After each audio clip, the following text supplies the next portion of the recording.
All right, our lesson. We're going to start learning how to combine like terms. So, if you notice this, this little anchor chart, it tells us when you combine like terms, only combine things that are the same. Things that are the same. Same, same, same. So we're going to put them together, just like if we have apples and apples, you can put them together. So, our directions here, we're going to simplify each expression by combining the like terms. If it's already in simplest form, we're just going to write that. So 12F minus 3F. If I have 12 feathers and I take away 3 feathers, how many feathers do I have? Well, 12, 11, 10, 9. 9 feathers. 9F. That's literally it.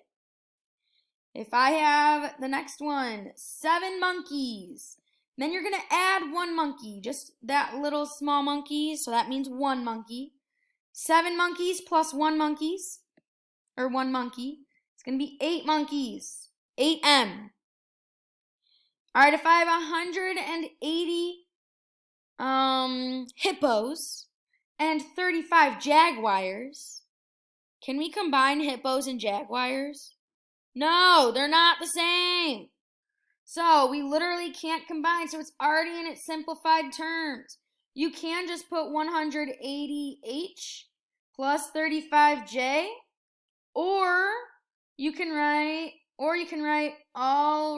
just write simplified, or you can just write can't combine. So either of those work. So you can't combine them. Hippos and jaguars, can't do that. That's going to be it for the lesson.